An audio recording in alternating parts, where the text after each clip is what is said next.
प्रधानमंत्री Justin Trudeau ने Ukraine ਦੇ ਚੱਲ ਰਹੇ ਰੂਸੀ ਫੌਜੀ ਹਮਲੇ ਦੇ ਵਿਸ਼ਵਵਿਆਪੀ ਪ੍ਰਤੀਕਰਮ ਬਾਰੇ ਨਾਟੋ ਅਤੇ G7 ਨੇਤਾਵਾਂ ਨਾਲ ਮੀਟਿੰਗਾਂ ਤੋਂ ਬਾਅਦ ਬ੍ਰਸਲਜ਼ ਬੈਲਜੀਅਮ ਵਿੱਚ ਇੱਕ ਨਿਊਜ਼ ਕਾਨਫਰੰਸ ਕੀਤੀ ਜਿੱਥੇ ਟਰੂਡੋ ਨੇ ਰੂਸ ਦੇ ਵਿਰੁੱਧ ਵਾਧੂ ਉਪਾਵਾਂ ਦੀ ਘੋਸ਼ਣਾ ਕੀਤੀ ਜਿਸ ਵਿੱਚ ਰੂਸ ਫੈਡਰੇਸ਼ਨ ਕੌਂਸਲ ਦੇ 160 ਮੈਂਬਰਾਂ ਤੇ ਪਾਬੰਦੀਆਂ ਸ਼ਾਮਲ ਹਨ ਅਤੇ ਰੂਸੀ ਫੌਜ ਦੀਆਂ ਸਮਰੱਥਾਵਾਂ ਨੂੰ ਕਮਜ਼ੋਰ ਕਰਨ ਦੇ ਉਦੇਸ਼ ਨਾਲ ਕੁਝ ਚੀਜ਼ਾਂ ਅਤੇ ਤਕਨਾਲੋਜੀ ਦੇ ਨਿਰਯਾਤ ਤੇ ਪਾਬੰਦੀ ਲਗਾਉਣਾ ਸ਼ਾਮਲ ਹੈ। Canada will be increasing pressure by sanctioning 160 members of the Russian Federation Council who facilitated and enabled this unjustified invasion, which brings the total of individuals connected to Putin who have been sanctioned by Canada. Today, we reaffirmed Canada's steadfast commitment to NATO. Canada leads the NATO Enhanced Forward Presence Battle Group in Latvia, which includes 10 NATO countries. And we've pledged up to 3,400 troops to NATO's response force, including air, land, and maritime capabilities. Earlier this month, we renewed our commitment to Operation Reassurance, the Canadian Armed Forces' support to NATO's assurance and deterrence measures in Central and Eastern Europe.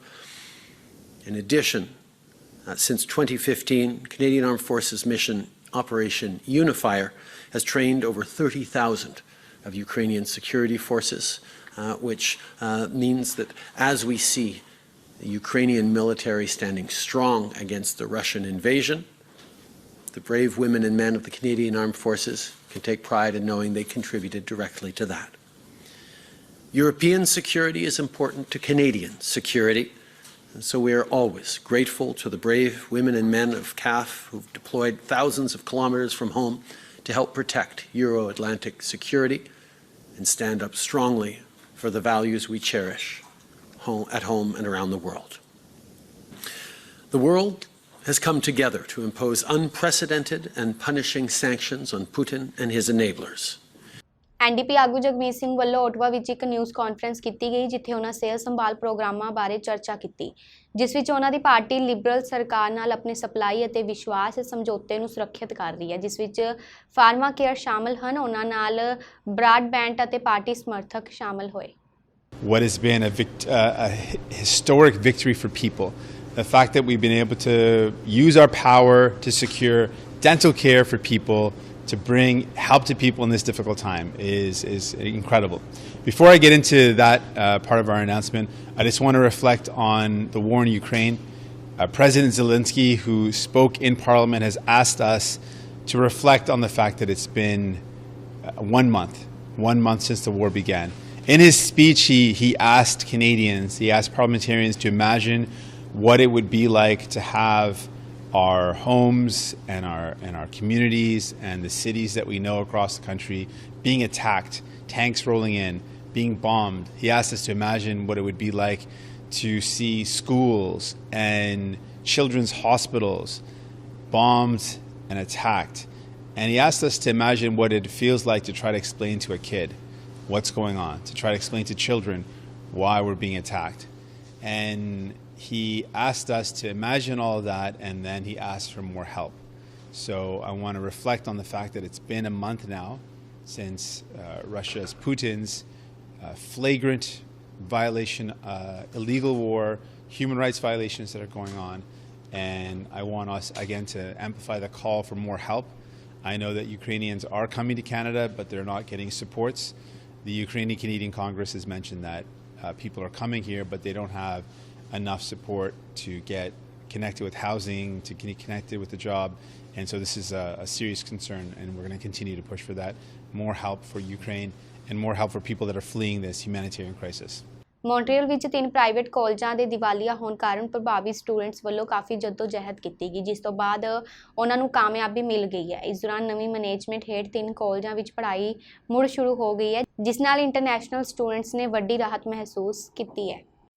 7 ਜਨਵਰੀ ਨੂੰ ਸਾਨੂੰ college ਮੇਲ ਕਰਦੇ ਆ ਵੀ ਤੁਹਾਡਾ ਜਿਹੜਾ bankruptcy ਹੋਣ ਵਾਲੇ ਕਗਾਰ ਤੇ ਖੜੇ ਆ ਕਾਲਜ, ਤਿੰਨੇ ਕਾਲਜ ਜੋ ਐਮ ਕਾਲਜ, ਸੀਡੀ ਤੇ CCSQC, but ਜਿੱਤੋਂ students the study ਮੁੱਕੀ ਸੀ ਜਾਂ ਪੋਜ਼ ਹੋਈ ਸੀਗੀ ਉਹਦੇ ਤੋਂ ਹੀ ਸਾਡੀ ਸਟੱਡੀ ਜਿਹੜੀ ਹੈਗੀ ਦੁਬਾਰਾ ਸਟਾਰਟ ਕਰ ਦਿੱਤੀ ਗਈ ਆ। ਮਤਲਬ ਜਿੱਥੋਂ ਪੋਜ਼ ਹੋਈ ਸੀ ਉੱਥੋਂ ਹੀ ਦੁਬਾਰਾ ਸਟਾਰਟ ਕਰਤੀ ਆ। ਇਹ ਜਿਹੜੀ ਪਹਿਲੀ ਕਲਾਸ ਸਾਡੀ ਲੱਗੀ ਆ ਉਹ 21 ਮਾਰਚ 2022 ਨੂੰ ਸਟਾਰਟ ਹੋ ਚੁੱਕੀ ਆ ਤੇ ਫਰਦਰ ਐਵੇਂ ਹੀ ਕਲਾਸਿਸ ਹੁਣ ਆਨਲਾਈਨ ਲੱਗਣਗੀਆਂ ਅਪ ਟੂ ਦਾ ਸਮਰ ਸੈਸ਼ਨ ਜੋ ਸਾਨੂੰ ਐਡਮਿਨ ਨੇ ਮੇਲ ਭੇਜੀ ਹੈਗੀ ਹੈ। ਕੁਝ ਸਟੂਡੈਂਟਸ ਨੂੰ ਸ਼ਡਿਊਲ ਨਹੀਂ ਸੀ ਆਇਆ ਤਾਂ ਐਡਮਿਨ ਵੱਲੋਂ ਮੇਲ ਆ ਰਹੀਆਂ ਸੀਗੀਆਂ ਵੀ 23rd ਆਫ ਮਾਰਚ ਤੱਕ ਜੇ ਤੁਹਾਨੂੰ ਸ਼ਡਿਊਲ ਨਹੀਂ ਆਉਂਦਾ ਤਾਂ ਤੁਸੀਂ ਸਾਨੂੰ ਮੇਲ ਕਰ ਸਕਦੇ ਹੋ।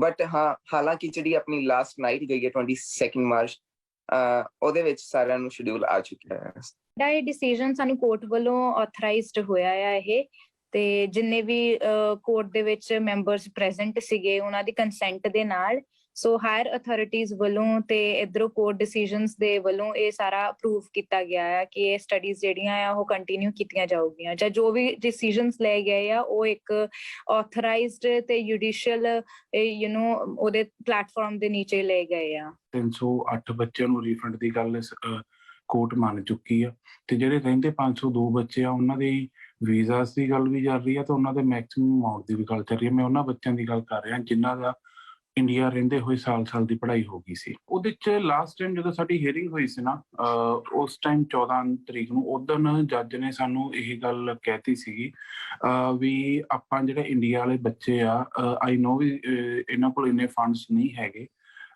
ਦਾ ਥਿੰਗ ਇਸ ਕਿ ਉਹਨਾਂ ਨੇ ਇੱਕ ਨਵੀਂ ਸ਼ਰਤ ਰੱਖਤੀ ਸੀ, ਤੁਸੀਂ ਜੇ ਵੀਜ਼ਾ ਲਈ ਦੁਬਾਰਾ ਤੋਂ ਰੀਅਪਲਾਈ ਕਰਦੇ ਹੋ ਤਾਂ ਮੈਂ ਕੋਰਟ ਨੂੰ ਲਿਖ ਕੇ ਦੇ ਦਿੰਦਾ ਆ ਵੀ ਇਹਨਾਂ ਬੱਚਿਆਂ ਨੂੰ ਪਹਿਲ ਦੇ ਆਧਾਰ ਤੇ ਕੰਸੀਡਰ ਕੀਤਾ ਜਾਵੇ, ਤੇ ਜਿਹੜੀ ਕਿ ਇੱਥੋਂ ਪੋਜ਼ਿਟਿਵ ਗੱਲ ਨਿਕਲ ਕੇ ਆਈ ਆ। ਤੇ ਹੁਣ ਇੱਕ ਹੋਰ ਅਲੱਗ ਇੱਕ ਲਹਿਦਾ ਮੀਟਿੰਗ ਉਹਨੇ ਉਹ 502 ਬੱਚਿਆਂ ਨਾਲ ਸਿਰਫ ਉਹਨਾਂ ਦੀ ਗੱਲ ਸੁਣਨ ਲਈ ਰੱਖੀ ਹੈ ਜੱਜ ਨੇ, ਤੇ ਮੈਨੂੰ ਲੱਗਦਾ ਸ਼ਾਇਦ ਉਹ 30 ਮਾਰਚ ਤੱਕ ਆਮ ਸ਼ੋਰ ਵੀ ਹੋ ਜੇ। ਐਨਡੀਪੀ ਦੇ ਸੰਸਦ ਮੈਂਬਰ ਅਤੇ ਬਲੇਕ ਡੈਸਜਰਲਾਈਸ ਵੱਲੋਂ ਪਾਰਲੀਮੈਂਟ ਹਿੱਲ ਤੇ ਇੱਕ ਨਿਊਜ਼ ਕਾਨਫਰੰਸ ਕੀਤੀ ਗਈ, ਜਿੱਥੇ ਉਹਨਾਂ ਪੋਸਟ ਸੈਕੰਡਰੀ ਸਿੱਖਿਆ ਲਈ ਪਾਰਟੀ ਦੇ ਆਲੋਚਕ ਅਤੇ ਪੋਸਟ ਸੈਕੰਡਰੀ ਸਟਾਫ ਅਤੇ ਵਿਦਿਆਰਥੀਆਂ ਦੀ ਸਹਾਇਤਾ ਕਰਨ ਦੀ ਆਪਣੀ ਯੋਜਨਾ ਬਾਰੇ ਚਰਚਾ ਕੀਤੀ। ਉਹਨਾਂ ਨਾਲ ਯੂਨੀਵਰਸਿਟੀ ਟੀਚਰਸ ਦੀ ਕੈਨੇਡੀਅਨ ਐਸੋਸੀਏਸ਼ਨ ਦੀ ਪ੍ਰਧਾਨ ਵੀ ਸ਼ਾਮਲ ਹੋਏ। As many of you will know, at one time, the federal government was an equal partner in funding with the provinces in providing support for higher education. But over the last 2 decades, much has changed. Federal transfers for post-secondary education are down 40%, less per student than they were 25 years ago. And over that same time, we have seen provincial funding declining as well. Alberta is a prime example. In Alberta, in the past 3 years, provincial governments have slashed post-secondary education funding. 1,500 faculty and staff have been laid off, and tuition fees have been raised by nearly $400 million. But it's not just Alberta. This is a problem that is affecting students, staff, and professors across Canada. Post-secondary institutions in this country are struggling. Last year, Laurentian University had to file for creditor protection.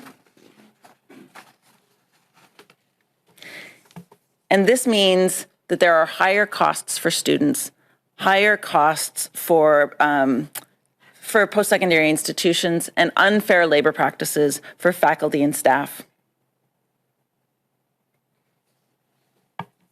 Universities and colleges are increasingly resorting to precarious forms of employment, putting thousands of workers at risk and putting them into insecure, temporary, casual, or contracted out positions. What Bill 260 does is it allows for the federal government to once again be a player in post-secondary education. It ties strings to the funding that we give to the province, and that includes things like limiting federal funding to non-profit institutions, preventing outside entities, including donors, from exercising undue influence over research, curriculum, and employment decisions, limiting the use of short-term contracts and casual labor, and ensuring reasonable access to academically capable students, regardless of their ability to pay. Post-secondary education is the key to our economy. It is the key to going forward in the 21st century, and this bill is a critical first step to restoring the federal role in post-secondary education. BC ਵਿਚਲੀ ਇੱਕ ਗੈਰ ਮੁਨਾਫਾ ਸੰਸਥਾ migrants workers centre ਵੱਲੋਂ ਜਾਰੀ ਕੀਤੇ ਤਾਜ਼ਾ ਅੰਕੜਿਆਂ ਅਨੁਸਾਰ ਕੈਨੇਡਾ ਸਰਕਾਰ ਮੁਲਕ ਵਿੱਚ ਆਰਜ਼ੀ ਤੌਰ ਤੇ ਕੰਮ ਕਰ ਰਹੇ ਵਰਕਰਾਂ ਨੂੰ ਸੁਰੱਖਿਅਤ ਰੱਖਣ ਵਿੱਚ ਕਾਮਯਾਬ ਨਹੀਂ ਹੋ ਰਹੀ। ਸੰਸਥਾ ਦੇ ਤਾਜ਼ਾ ਸਰਵੇਖਣ ਵਿੱਚ ਸਾਹਮਣੇ ਆਇਆ ਹੈ ਕਿ ਵੱਡੀ ਗਿਣਤੀ ਵਿੱਚ ਪ੍ਰਵਾਸੀ ਜਾਂ ਆਰਜ਼ੀ ਕਾਮੇ ਆਪਣੇ ਹੀ ਇੰਪਲੋਇਰ ਹੱਥੋਂ ਵਿੱਤੀ, ਮਾਨਸਿਕ, ਇਮੀਗ੍ਰੇਸ਼ਨ ਅਤੇ ਕਾਮੁਕ ਸ਼ੋਸ਼ਣ ਵਰਗੇ ਮੁੱਦਿਆਂ ਦਾ ਸ਼ਿਕਾਰ ਬਣ ਰਹੇ ਹਨ। ਸਮੱਸਿਆ ਨੂੰ ਨੱਥ ਪਾਉਣ ਲਈ ਸੰਸਥਾ ਵੱਲੋਂ ਕਈ ਸਿਫਾਰਸ਼ਾਂ ਕੀਤੀਆਂ ਗਈਆਂ ਹਨ। 29 out of 30, or 96.7% of the participants, experienced financial abuse from their employers, including in the form of unpaid wages, unpaid overtime, excessive work. 70% of the research participants reported having experienced some sort of psychological abuse from their employer, including verbal insults, threats of deportation, and or racist and discriminatory remarks. 30% of the research participants reported having experienced physical abuse by their employer, and disturbingly 10% or 3 of the participants reported sexual abuse by their employer. ਇਦੋਂ ਪਹਿਲਾਂ ਮੈਂ 2 ਕੰਪਨੀਆਂ 'ਚ trucking ਲਈ ਕੰਮ ਕੀਤਾ, ਮੈਂ truck driver ਹਾਂ ਤੇ ਮੇਰੀ ਦੋਨੇ ਹੀ ਕੰਪਨੀਆਂ ਨੇ ਪੇ ਮਾਰੀ। ਪਹਿਲਾਂ ਵਾਲਿਆਂ ਨੇ $1800 ਮਾਰਿਆ, ਉਦੋਂ ਮੈਂ ਪੇ ਰੋਲ ਤੇ ਕੰਮ ਕਰਦਾ ਸੀ ਤੇ ਉਹ ਵੀ ਮੈਨੂੰ ਲੇਬਰ ਕੋਡ ਵਿੱਚ ਜਾਣਾ ਪਿਆ। ਉਦੋਂ ਇਹ ਸੰਸਥਾ ਹਜੇ ਬਣੀ ਨਹੀਂ ਸੀਗੀ, ਉਹ 2 ਸਾਲ ਗੱਲ ਪਹਿਲਾਂ ਦੀ ਹੈ। ਤੇ ਜਿਹੜਾ ਹੁਣ ਮੇਰਾ ਰੀਸੈਂਟ ਕੇਸ ਚੱਲ ਰਿਹਾ ਹੈਗਾ ਜੀ, ਤੇ ਉਹ ਤੁਹਾਡੇ ਜਿਹੜਾ ਬੰਦਾ ਹੈਗਾ ਉਹ ਸਰੀ ਤੋਂ ਹੀ ਆ, ਵੈਨਕੂਵਰ ਤੋਂ ਹੀ ਆ। ਤੇ ਉਹਦੇ ਵਿੱਚ ਉਹਨੇ ਮੇਰੇ ਨਾਲ ਮੇਰਾ $8000 ਨਹੀਂ ਦਿੱਤਾ, ਜਿਹਦੇ ਵਿੱਚ ਉਹਨੇ ਮੈਨੂੰ ਚੈੱਕ ਵੀ ਦੇਤੇ, ਉਹ ਬਾਉਂਸ ਹੋ ਗਏ। ਪੇਮੈਂਟ ਵੀ ਦੇਤੀ ਪਰ ਚੈੱਕ ਉਹਦੇ ਬਾਉਂਸ ਹੋ ਗਏ। ਤੇ ਜਿਹੜਾ ਮੈਨੂੰ ਹਰਾਸਮੈਂਟ ਕੀਤੀ ਕਿ ਉਹਨੇ ਜਿੱਦਾਂ ਮੇਰਾ ਅੰਮ੍ਰਿਤ ਛਕਿਆ ਹੋਇਆ, ਮੇਰੀ ਕਿਰਪਾਨ ਬਾਰੇ ਵੀ ਮੈਨੂੰ ਬੋਲਿਆ ਗਿਆ, दारू ਪੀ ਕੇ ਉਹਨੇ, ਤੇ ਅੰਮ੍ਰਿਤ ਬਾਰੇ ਵੀ ਬੋਲਿਆ ਗਿਆ, ਤੇ ਜਿੰਨੀ ਵੀ ਮੇਰੇ ਉਹਨੇ ਠੇਸ ਮਾਰਨੀ ਸੀ ਉਹਦੇ ਕੋਈ ਕੱਚ ਨਹੀਂ ਛੱਡਿਆ ਗਿਆ ਮੈਨੂੰ, ਬਲਕਿ ਗਾਲਾਂ ਵੀ ਕੱਢੀਆਂ ਗਈਆਂ। ਪਰ ਉਹ ਬੰਦਾ ਇੱਕ ਵੀ ਸਬੂਤ ਨਹੀਂ ਦੇ ਸਕਦਾ ਵੀ ਮੈਂ ਉਹਨੂੰ ਅੱਜ ਤੱਕ ਕੋਈ ਗਾਲ ਵੀ ਕੱਢੀ ਹੋਵੇ। ਗੌਰਮੈਂਟ ਨੂੰ ਮੇਰਾ ਇਹ ਸਵਾਲ ਆ ਵੀ ਉਦੋਂ ਕੀ ਹੋ ਗਿਆ ਸੀ? ਉਦੋਂ ਉਹਨਾਂ ਦੀ ਸਟੱਡੀ ਨਹੀਂ ਰਹਿ ਸਕਦੀ ਸੀ?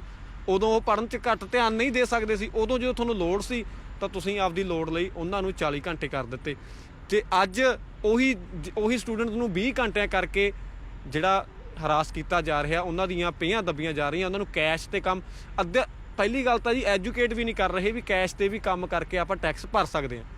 ਉਹਦੇ ਵਿੱਚ ਵੀ $8-8 $6-6 'ਤੇ ਅਸੀਂ ਆਪਦੀ ਅੱਖੀਆਂ ਦੇਖੇ ਆ, ਜਿਹੜੇ ਇੰਨੇ ਹੁਣ ਵੀ ਰੈਸਟੋਰੈਂਟ ਲਾਈਨ 'ਚ ਹੋਵੇ, ਕਿਸੇ ਵੀ ਫੀਲਡ 'ਚ ਹੋਵੇ, ਜਿਹੜੇ ਆਪਣੇ ਪੰਜਾਬੀ ਬੰਦੇ ਕਰਵਾ ਰਹੇ ਨੇ।